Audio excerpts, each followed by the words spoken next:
Morning, everybody. My current sort of occupation, as we were talking about, is as a visiting professor at CAS. I'm also, at the moment, writing the professional services module for the executive education program at the Judge Business School of Cambridge. You can sign up for any of those and you get to see me at one of those institutions. My background, like many of you, I spent 10 years as a client handler, handling small clients and bigger clients, and then someone gives you a global client and says, go and do that. I'm a consultant by background, not an accountant or a tax person or a lawyer, so I'm a consultant by background. So I've been lucky in that context to experience all the service lines. And I retired from the partnership after serving. EY has 4 global managing partner roles. One's finance, as you say, wouldn't do that one. One's risk management, wouldn't do that one. That's the thing. The other ones are markets, which is about service line strategies and so on, and talent, which is then how you develop the talent to deliver your strategy. And my passion now and in my work at CAS is about differentiation. How do you generate sustainable differentiation in professional services? Well, that's the question. Can you differentiate professional services businesses one from the other? How do you do that? And also, given that this is largely, in the 5 Ps, is largely a growth-based audience, and it's about growing the business and so on. One of the interesting things I'll try to bring out today is growing the business in a sustainable way is actually far more important than growing the businesses. Professional services businesses do not cope well, or actually do not cope at all, with volatility. We're not built to cope with volatility because of the financial models of the business. So therefore, as we get into the changing world of professional services, how do we cope with being more differentiated between each other in terms of what we do with our clients, but also how do we cope with sustainable revenue growth to escape the tax of volatility? I'll try and get onto that as well. And how can you build competitive differentiation? And there's one message I'll try to leave you with as I try to link into different speakers today. It would be that the professional services world that you're managing, leading, and so on for the next 20, 25, 30 years in your careers is fundamentally different than the one not only that I've lived through for the past 25, 30 years of my career, but fundamentally different than the ones we've lived through for 150 years. It will be completely different. Let me see if I can justify that in the next 40 minutes, but that's what I passionately believe in as we go through this. So let's talk about the context and perhaps set up the context for today. Okay. First of all, if you put the business into context here, we are one of the most rapidly growing profitable sectors in the world. It fascinates me in terms of our significance to the global economy. I don't think the numbers here shocked me when I read them only about a month ago in the newly published Oxford Handbook of Professional Services. Don't you see it? It's just been published. Laura Ebson, the professor I work with at CAS, is one of the editorial panel for the Oxford Handbook. I had no idea this was a $1.6 trillion business, even if you just take into account the accounting, legal, consulting, architectural people. $1.6 trillion business with 14 million people. That's huge. So we are a major significance to the global economy. With that comes a lot of implications, as we'll get onto, about changing world. With significance becomes oversight, comes scrutiny, becomes regulation. So we're not just drifting along underneath anymore. It's a major and rapidly growing sector in the global economy. If you look at what we do, and I'll come back to my caveat and my cautionary note at the end in a second, there's a lot of things we do in the context of the professional world in terms of not just revenue and growth and providing professional advice, but the human capital that the firms develop, both for themselves and for the outside markets, is huge. And if I give you an EY example, because obviously they're the numbers that have been battered into my head for the past 25 years.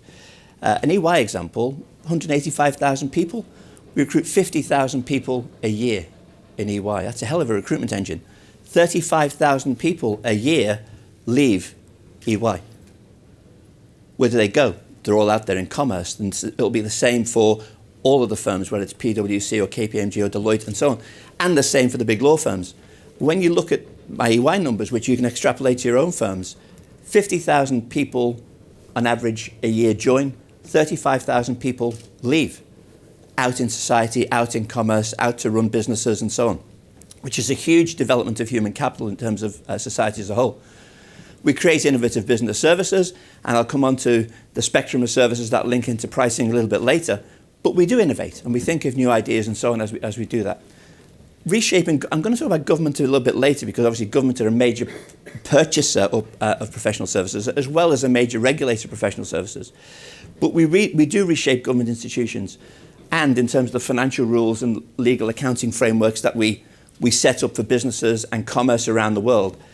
We are, in effect, and many of my colleagues would say it like this, we are the custodians of the public trust. And as the custodians of the public trust, people have to trust what we do. Hence, when we get an accounting scandal or a legal scandal or an advisory scandal or a transaction scandal, it's huge headlines because it undermines the trust and the brand values of professional services businesses. For those of you that remember, it's interesting in terms of the 5 Ps, in terms of brand and brand value and brand awareness about trust.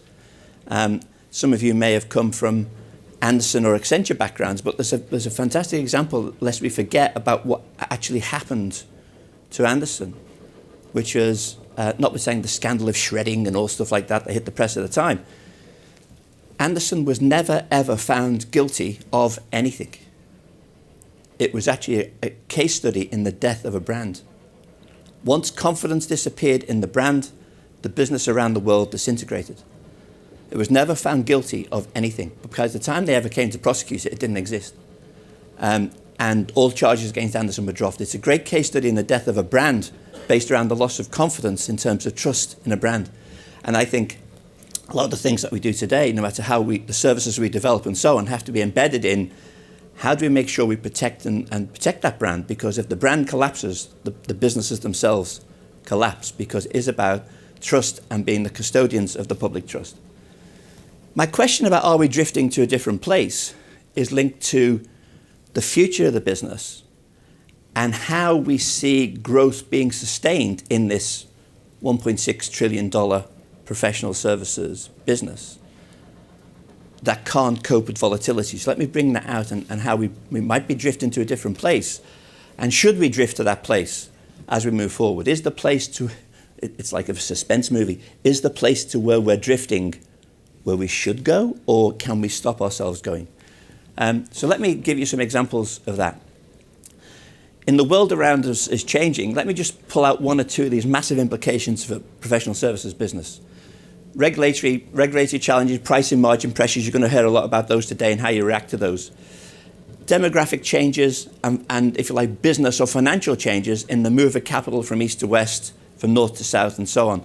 It's actually huge in the professional services world, and the rising importance of the BRIC countries and so on, linked to misaligned talent pools because of the growth or the need to develop things in emerging markets and the development of emerging markets, and skill shortages that we have.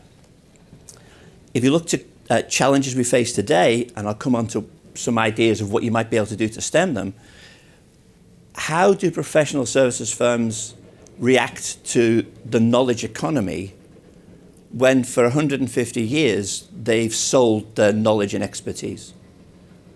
And if knowledge and expertise becomes ubiquitous or free to all in terms of, we used to sell methodologies. We used to, never mind just technical advice on a textbook or a point of law, we used to sell methodologies until another firm would put their methodology on the web. So how do you cope with the knowledge economy when actually many of our practitioners, the detailed practitioners in the business, have actually been trading on knowledge, because it's all about the size of their brains and what they know. And yet that may not be sustainable. That's an interesting challenge for the future. And that's going to get us into the sustainability of ownership models in the business. Can the partnership model survive as we move forward is one of the interesting aspects of professional services, the future of professional services. Let me give you an example that's hitting, I've taken the numbers out, so it's actually the colours that are important. When I was first involved in the development of EY's global strategy in 2000, just to use an example, we did any of you ever done this, about not a service mix in your business, but a channel mix in your business? Where does the business come from in terms of for the BD marketing people in the room, a distribution channel? We did the first ever channel analysis in the business, and it showed that in 2000, 81% of our business around the world, it was an $8.2 billion business at the time, 81% of our business came from audit clients. I.e., if you think about the audit not as a product, but the audit as a channel, 81% of the business in the firm came from its audit clients. It's a fantastic channel. That's why you bump into conflict with the regulators about audit and selling other services and so on as you go forward. Only 19%, and EY wasn't atypical of all of the firms. The firms that said only 90% came from non-audit clients. It had been like that for 150 years. If you stretch this graph back sort of 100 years, it had always been an audit-centric profession. That is a very stable business model. As you can see, without going through the numbers, by FY11, by FY15, by FY20, the business mix involved in these firms changes. And if you translate that into a law environment, there's a law business in EY growing there at the same time. One of my proud examples of law, I was saying to one of the guys before, was in 2001, I was responsible for the establishment of a global law business, and in 2004, I was responsible for closing it down because it didn't work. But you've got people moving into different services, and the professional mix in the businesses change. But if you get to a situation where you extrapolate these numbers by right out to 2020, you've got a business which, if I use the EY numbers, is a $50 billion business. But look at the size and scale of the mix of services and the mix of channels that are involved in there. That's the service mix in the business by 2020 in terms of audit or wherever. Now, as you translate that into a legal profession about where your relationships are, how you build your channels, and how you develop services across channels, it's really important that the biggest issue that we have here is this business, when you get to over here, is far more volatile than this business ever used to be. And these businesses don't cope well with volatility. Let me give you an example. Real example, 2007, 2008 financial crisis. The Chinese business, of all of the firms, but the Chinese business of EY, you might have experienced of your own, went from 35% compound growth, which had been sustained for 3 years, to 0 in a week. 300 IPOs were pulled. And it affected EY, it affected the whole of the professional services and legal profession surrounding that. 300 IPOs were pulled in a week. Everybody was sent back. And if you think about the staffing model in professional services, you've already recruited the staff to sustain the growth because obviously you're recruiting the people to fuel the growth. We do not cope with volatility. And for those of you, when you get involved in other aspects of the 5 Ps and so on during the day, you know, how many times do people say to you in the different roles I've seen in your profiles in this room, you know, how much do you think we can grow by next year? Well, when your business was more sustainable, you could sort of have a stab at that. But when you get to, let me pick a business over here, which is, in this example, a $20 billion business, and somebody's asked the question, which is, I'm sure many of us get asked in this room, which is, I used to get asked all the time, what do you think we can grow by next year? The first answer that they don't like is one that says, well, we're currently an X, in my example, $20 billion business. But do you realize that only $8 billion of that is recurring? And therefore, we have to sell $12 billion worth of revenue before we grow a cent. Because we've got a volatile business. And this business doesn't react well to volatility because, of course, it's a partnership model. Partnership models don't have balance sheets. Partnerships make money, they share it out. They lose money, they have to pay it back. Not that many of our partnerships represented in the room ever lose money, but they don't react well to volatility. So the changing business mix and the changing relationship mix is generating a lot of volatility in the market. So what you've got is a fundamental shift in the business linked to the volatility of the top line, fixed costs on the bottom line. What are the 2 biggest fixed costs in professional services? People and premises. I've seen professional services firms almost go bust when they get their premises strategy wrong, particularly in an environment like London when you're into long-term leases. If you take on a long-term lease, you haven't offset the old lease. I've seen businesses almost go bust because of their premises strategy. And of course, you've got the situation which in most markets, and the way we like to treat our people, because the professional nature of the business, people are effectively a fixed cost. And so you recruit the people, and you've got to be able to develop and grow the business. So staff policy and premises policy are fundamentally important. If you think about the shift to revenue from emerging markets, or indeed revenue from companies based in emerging markets, and I'll use a UK-based example just to illustrate the point, you know, it's not Jaguar Land Rover or Tetley Tea or Chorus anymore. You're dealing with the principles of Tata and the Tata Corporation. And who owns UK PLC moving forward is a fundamental change. So even though we feel quite protected, if you like, in terms of our little bubble, the London bubble or the UK bubble, you've got to think about the ownership of UK PLC going forward. And the Tata Jaguar Land Rover Chorus Tetley example is a good example of that. Because actually the pricing parameters and the pricing thresholds of these businesses, the parent businesses, is completely different than, if you like, the pricing appetite or the pricing thresholds of traditional UK-based parentage. And if a lot of your revenues are coming from either the emerging markets or emerging market-based businesses, then what does that do to your people footprint? So in the models that we built, and I've built and I've carried on the research at CAS, if 35% of your revenues are coming from the emerging markets or emerging market-based parented companies, that could mean that 50% of your people are based in the emerging markets because the revenue differential, the pounds per head. My old friend Rajiv Mamani, who was the head of EY's business in India, we had a global meeting like this with global leaders from around the world talking about ideas we had to open the business, and he always raised his hand. He said, Mike, I said, yes, Rajiv, what is it? He'd say, Mike, great idea. There was always a but. Great idea, but don't forget, we have to make money from less than $50 an hour. Because that was the pricing parameter of his business.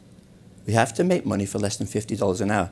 So whether you're going to send people or people are going to attend programs like this, or someone would say, we've got a great idea, we're going to send all of our future generation of managers to Harvard or CAS or Cambridge to do this. He said, we can't afford that because we've got to make money. Our top line is geared to $50 or less per hour. So the pricing parameters of our business change. And what you find in those of you who are perhaps in the UK parts of global businesses is that the somewhat historic, I was going to say arrogant, not arrogant, it's historic. The somewhat historic approach to emerging markets is we give it them for free. We have a cross-subsidy because if only 10% of our businesses in emerging markets, that's okay. We'll develop the IT, we'll develop the knowledge base, we'll develop the sector content, wherever it is, and they can have that. What I would put to you is you can't do that when it's 35% of your business or 50% of your people. So the traditional cross-subsidization of US, UK, law firms, accounting firms, consulting firms to the way they've treated emerging markets is not sustainable when a significant or increasing proportion of your business is based on revenues from those emerging markets. It's huge implications for talent, but I'm not doing the talent bit today as you go through. The professions mix changes, and many people in this room are examples of the professional mix in professional services and how they change and how they will continue to change in terms of the breadth of skills and services that you need inside professional services businesses, as do the skill sets and so on. And we'll talk a little bit later about ownership models, because if you think about it, either by regulation or by design, historically, even if you're in a business which is global, the vast majority of those businesses are franchisee businesses.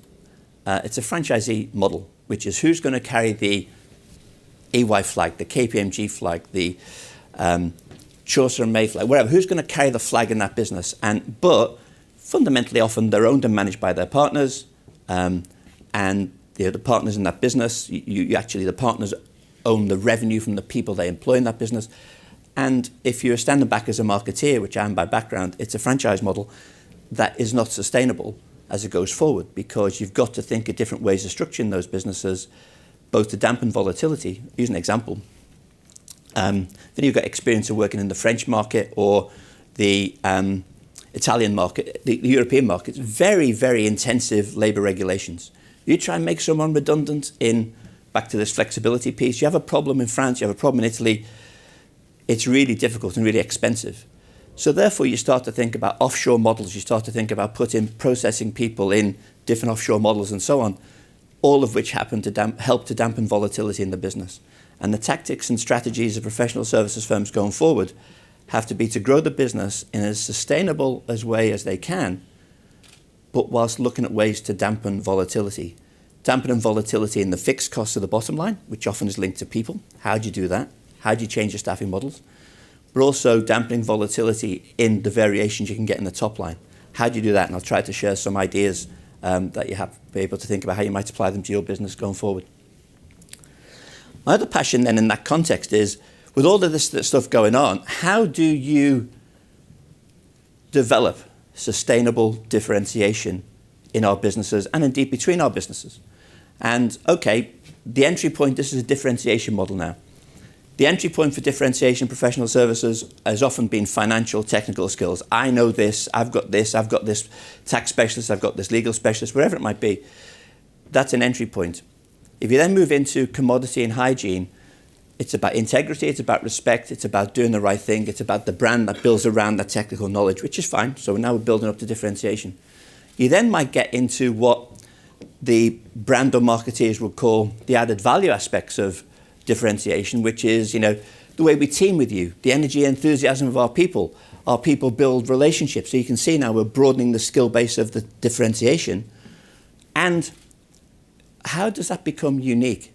And there's two items that I found over the years, hence the evolution of this slide, that you have to think about, which is how do you make your people more distinctive? And how do you differentiate the client experience? Easier said than done. So what can we do in each of our firms to make our people more distinctive when, as we talked about before in the knowledge economy, knowledge is more common? What do we do to differentiate the client's experience so the client wants to have our firm around more than any other firm because of the nature of the client experience? And they're the key moves, or let me call it the hierarchy. I haven't talked about this before, but it's not like Maslow, but how do you move the hierarchy of differentiation? Because the ability to have sustainable differentiation in financial and technical skills, my tax people used to hate this because they used to love carrying the yellow book around because that was their brain was full, they'd put all the information in the book. You can't differentiate around financial and technical skills. It's an entry point. It's important. And I don't mean to decry the technical skills of our fellow professionals, any of our fellow professionals or any of you, but it's not a sustainable competitive differentiator. It's a requirement, it's a ticket to the game. So what we moved on to develop, and this is something that is part of my research now, is what I call from IQ to EQ. And that's why the profession and the professional services business is different. For 100 years, it's an IQ-based business. We live down here. We live in the functional, product, service-driven business that's about our technical skills. It's about what we know. It's about what we do. It's about the quality of our advice.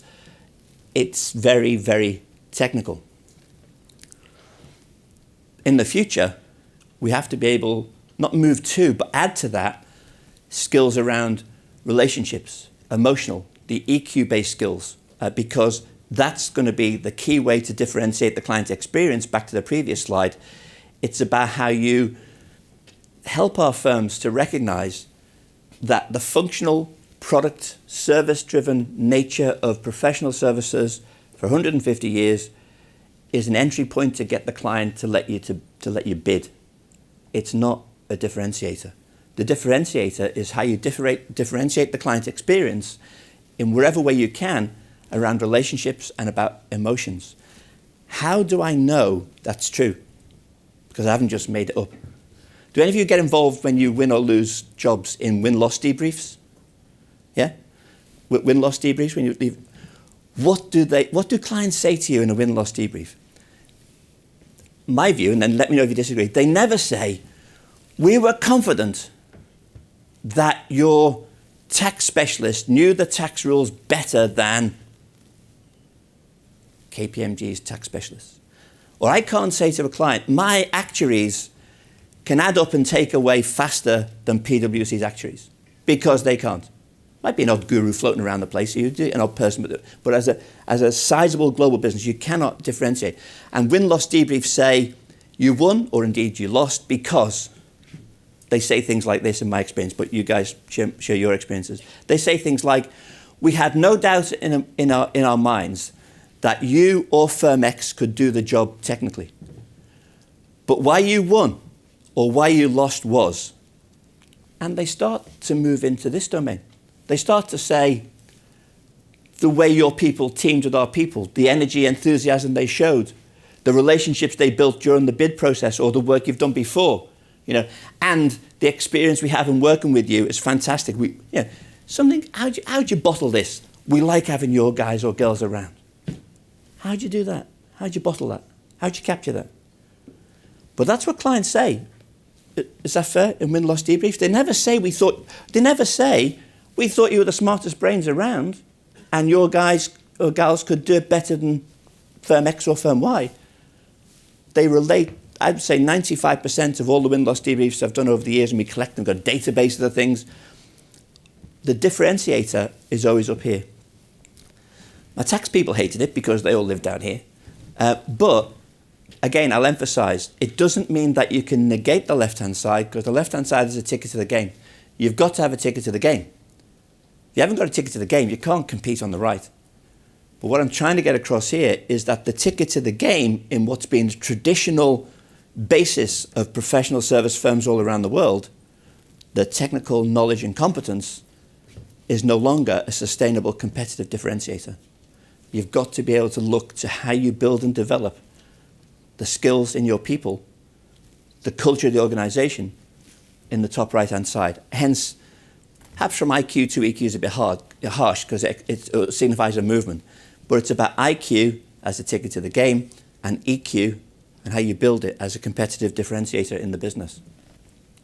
So in this context then, if you put these things together from IQ to EQ, how do you use all this to begin to dampen volatility? Back to my point about we don't handle volatility well. How do you move from IQ to EQ? What new skill sets do you need to develop this thing? And what do we need to change?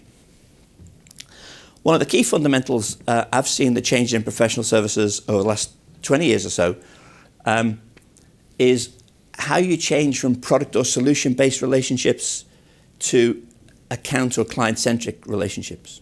How you change the nature of your relationship with your client. And so how you move from, let me call it the single solution. Have I got the idea for you? Or responsive to a tender. We need somebody to help us with X. Oh, we'll bid. Single solution. We mapped, much you can map these things because people make solutions up every day, as you know, in our business, but we mapped EY's solutions to this at the time we started to develop this idea, and I've tried to mature it since with Kaz and the judge. We had 432 individual solutions that people, products, we hate products, but things that we could sell. Here's an idea for tax, restructuring this, wherever it might be. With 432 individual solutions. How do you evolve that relationship into a buyer-based relationship? Why do you want to do it? Because a buyer-based relationship with the head of the legal department, with the tax professional, with the financial controller, a relationship-based or buyer-based relationship is actually more sustainable because you've built the skills necessary to be regarded as the provider of a certain type of service. So you change in the maps that we did. You change from 432 single solution, volatile, win a job, lose a job, volatile business solutions at the bottom. In the services that we provided, there were 27 buyer-based solutions of buyer-based points from tax directors to legal directors to risk directors to financial controllers to finance directors to operations directors to marketing directors. In a big organization, we had 27 buyer points. You can map your buyer points to that. It's actually better than, if you get to that level, it's better than the hierarchy, it's better than the level below, obviously, because it becomes more sustainable.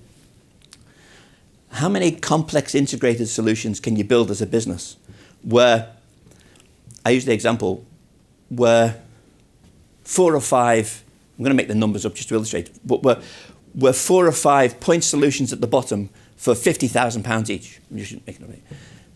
Because you're able to link them together and surround them with different type skills, the linkages of 4 or 5 point solutions, let me say 6, of £50,000 each becomes £1 million job because of the value you've added to it in the context of the integrated solution. So let me give you an example.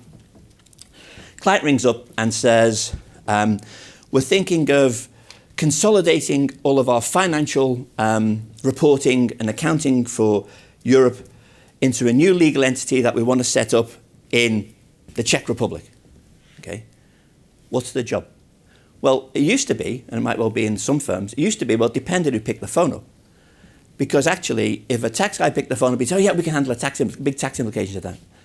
If a legal guy picked the phone up, he'd say, we can handle legal frameworks surrounding that. But you think about all the things necessary to set up an integrated finance function in Eastern Europe, whether it's to do with risk, to do with financial reporting, to do with technology, to do with the legal construct, the legal structures, to do with employment law, human capital law, data transmission laws, that you might be shipping financial data for your clients across different borders. That allowed, all the issues to do with offshoring clients' financial data.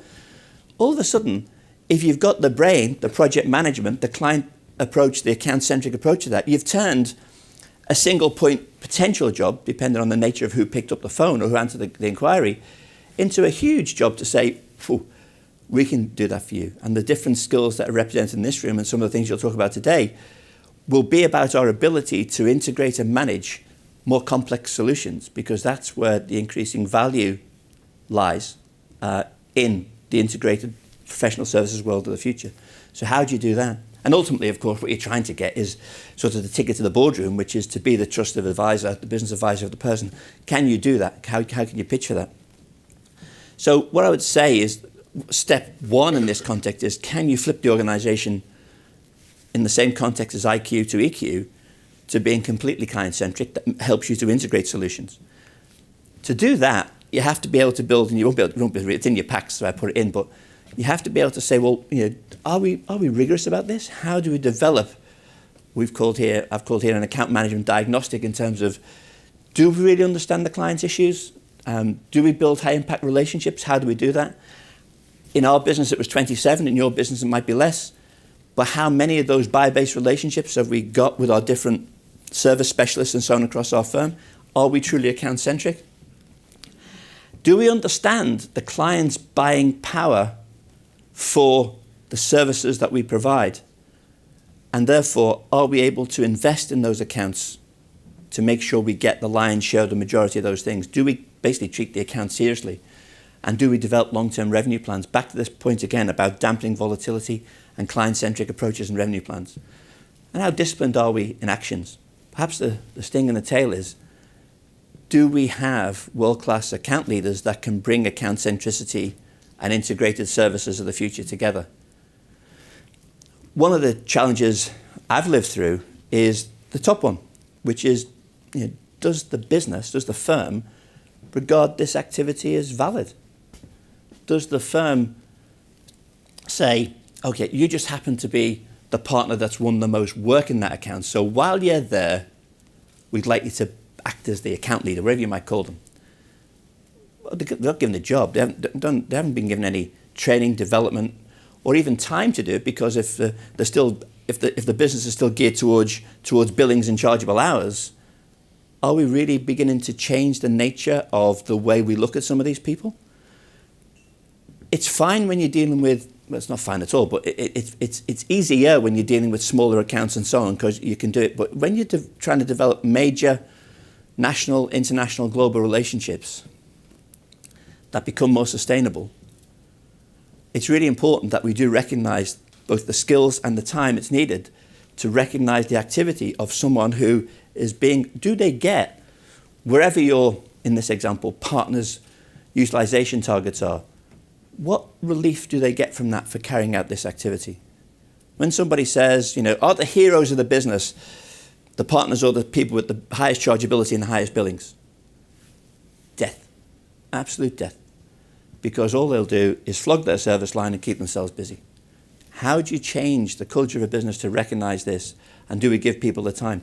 Do we develop EQ skills in our people? And for the purpose of this conference, I'm talking about EQ skills in the context of client handling and so on. Have we developed? We developed a program which we call the fifth discipline, which is, if we think about audit, tax, legal, corporate finance as the disciplines of a business like ours, do we recognize an additional discipline, which is called client management? What does CPE look like for a client handler? Can you build a curriculum? The answer is yes, you can, but you have to be able to overcome the recognition of the activity first, rather than, yes, we know you're an auditor, we know you're a great corporate lawyer, and on Friday afternoon from 4 to 5, could you also be the account handler? And the scale of it is important. And I'll give you an example. I was the global account partner for one of the major banks started in 2004. At the time, it was a non-audit based, $3.5–4 million worth of additional services sold to this bank. Today, it's a $120 million account for the firm. How much time does the client service professional need to run that, to answer the queries, to say, oh, somebody's screwed up in this country or in that service line? Because it's a management job in its own right. Not when you're handling, in my example, a $3 to $4 million account spread around the world, but when these accounts get to 100 million, it's a profession in its own right. So do we value the skills that we need? Do we develop the sector and service line knowledge in these people so that they can have business conversations? If you're going back to the top of the hierarchy in terms of trusted advisors, can our people have business conversations with their client rather than ask me a question about X because I'm really good at that? I understand risk, I understand law, I understand tax. Ask me a question as opposed to, it's going to be a few difficulties with the fallen price of oil because of X. Can they have those conversations? Do we help them to have those conversations? Because it's a different skill set. And do we value, as a profession, the new skills that we need, both in terms of business development, business management, account leadership, negotiators, modelers, pricing specialists, some of the things you're going to talk about today, project managers, and perhaps one of the biggest debates I've lived through, and I'm no doubt you're all living the profession, is, and can these people progress to partners? Or is it still that they're regarded as, without being unkind, support staff to the lawyer or the tax professional or the accountant? I sponsored and brought the first business development professional as a partner in EY 15 years ago.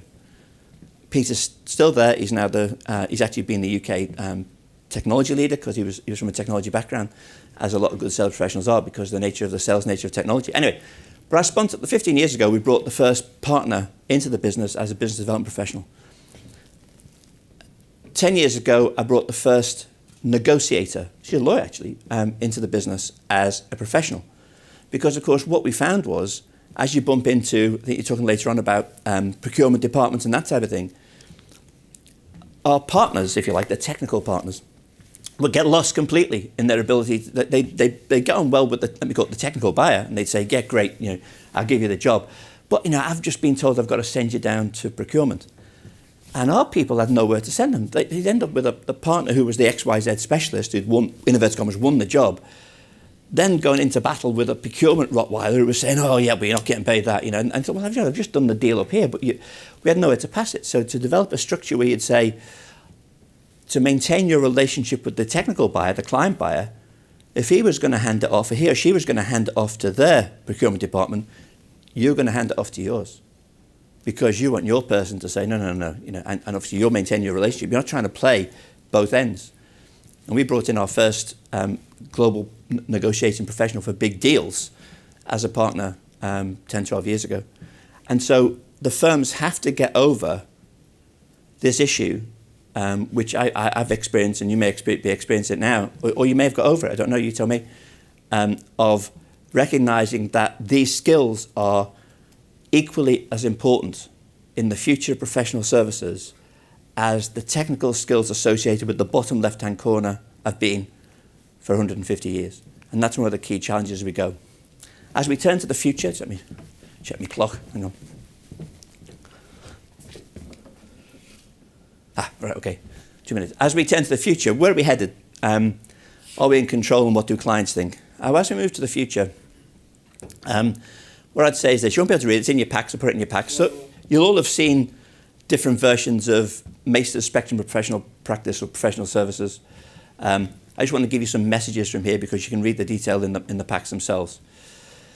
This is an adaptation I did with Jack Gabaro from Harvard about 10 years ago, and we've been evolving it ever since. It needs another evolution, I'll go into that in a second, which is, most people, we all love to think that we live over here. We all like to think that we're rocket scientists, or I can get away with the grey hair bit now, that we're working at this end of the spectrum in terms of, client problem, I've got the skills, innovate, I've got the selling propositions of the smartest brains around. Or the grey hair selling proposition, which is, we've seen similar problems, trust us, we'll help you get through this. All of us like to think we live over there. In my experience, 75–80% of what we do is over here. It's on the left-hand side of the spectrum of practice. It's about, use us, we'll help you make a better choice by providing you with the right support. It's about customizing the body of knowledge. I understand this, I've got the knowledge of this, and we'll help you through it. And at this end of the spectrum, we're applying the body of knowledge in a better, faster, cheaper scenario based on efficient solutions to common client problems. Over the past, what Meister would say, and some of you might have been to Meister lectures over the years or read his books, Meister would always say, first of all, because he's as arrogant as professional services people are arrogant in terms of their technical knowledge, he'd say, you all think you're rocket science, but you're all working over here. Or he'd say, one of his phrases is, you've got to be aware, he calls it the drift to the left. All innovative ideas and solutions start off over here. We've got a great idea. But very quickly, they drift to the left. They become part of the body of knowledge. They become taken up by other people, and then they move to the left. So there's two things that we've got to watch now in the context of knowledge and the digital age and the knowledge economy. And that is, as you continue to innovate, you might innovate on the right-hand side here. The drift to the left only gets faster. And so the pricing of your services, which we're going to talk about later, is really important that we're all honest with ourselves and recognize where we are, because the pricing proposition of these things is completely different. On the right-hand side, we're into high differentiation, limited providers. It's a diagnosis skill. It's low leverage, high margin, where we all like to think we are. On the left-hand side, low differentiation, multiple providers. It's about execution, not diagnosis. It's about high leverage and lower margin. The business models, your pricing model decision you take have got to be different. So if you're not honest with yourself about the type of service you're trying to sell, all your pricing will be wrong and your negotiations will be wrong by the time you get to, well, where are we really? And I think it's really important that the discipline of mapping your services to the different part of the spectrum so that you can then think about pricing negotiations relative to where the service itself is fundamentally important and is a different type of skill than the technical skill, because all of our technical friends love to think they're over here.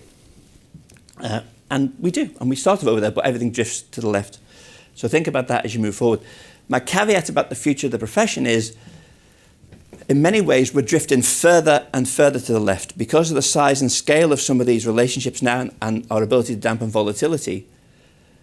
I don't know whether you see it or not, but the move from, let me call them advisory-based professional services, the custodians of the public trust going back to the start, to service provider, to manage services is huge because, of course, the best way to anchor a relationship is for you to say, we'll run it for you. So we'll see, we have, all of the firms will have 10, 20, 30,000 people in India and Bangalore, wherever they may be around the world. We've got one in the Philippines now, managing outsourced or operating tax businesses for people, which has implications for anybody trying to sell other services, because actually the company itself isn't running its tax department, one of the providers is. So there's an iteration that I'll try to do in the next several months into where are we going to the left here, because the size and scale, our businesses get dragged to the left and it gets faster. So as I'll wrap to, I'm getting waved at, so we get to a rapid conclusion. Where do we see the business going in terms of the challenges or changes we'll face? The rise of the outcome, all about outcomes, not about chargeable hours. The death of the pyramid, because you've got to customize your pyramid to the nature of the service on the spectrum, as you look at the detail on the spectrum. And therefore, it's going to force us to reinvent the model. I won't go through this, but as you read it in your packs, this is really important from a client angle. This was something a good friend of mine, Stephen Kelly. He's now the global CEO of Sage Computing. For the last 4 years, he was the COO of the Cabinet Office, working for Francis Maude in the whole aspect of civil service reform. One of the biggest purchasers in this country of any type of professional services is government. They spend a fortune on professional services. Stephen tried to transform their billions of dollars spend into different things. These are the instructions, and I got his permission to use it. I've paraphrased it, but these are the instructions that he sent to everybody buying professional services in government departments in terms of how do you differentiate, what experience do we need, how do we challenge back just what's needed, what about partner presence. So all the things that they were not, these are the instructions for purchasers, and I won't go through them all, but it was about focus on outcomes, don't pay for input hours, and so on. And I think the most important thing I want to draw out from that, you can read the detail in the packs, is do we have a client-type conflict in the making where in the future professional services, We're interested in sustainability, anchor relationships, reliable long-term revenues because we can't cope with volatility, higher leverage, big projects, managed services. That's where professional services tends to drift. What the clients have always wanted from us, back to my opening slide, are high value, expertise, low leverage. They want us to build a legacy in their business. We don't want to leave. So they're saying, whatever you do it for us and leave and let us be able to get on with some of the things that you might have done, and we'll call you next time we need you. We're saying, well, no, we'd like to be here all the time, please. And so therefore, this balance between the client view of value and expertise in the evolution of professional services versus the scale issues associated with the drift to the left and where we need to be and what we need to do in terms of our business models and dampening volatility is something that we're going to have to cope with better. And perhaps you can think about that as you go through some of the sessions today. So what are my key messages for the rest of the day? You've got to remember where you are on the spectrum of practice and adapt your business models, pricing strategies accordingly. The firms have got to embrace the new skills that we need for the future professional services, and they've got to make sure that there's no differentiation between those new skills and the traditional technical skills of the partnerships. It's got to be the same. We've got to continue to innovate, but we've got to remember the drift to the left, and that the drift to the left only gets faster in a knowledge-based economy in a digital age. Whatever you thought was a great idea one day is universal almost the next day. And therefore, you've got to embrace it, but recognize it in your pricing. We've got to grab the differentiation and the movement from IQ to EQ. Because if we don't do that, the technical pieces become commoditized. You've got to be able to move to EQ, to differentiate the client experience, and develop the emotional relationship-based skills in people that support the technical knowledge of the traditional professional services professions that we have in our business. Therefore, you have to do that. You have to develop the account leaders and give them the time that you need.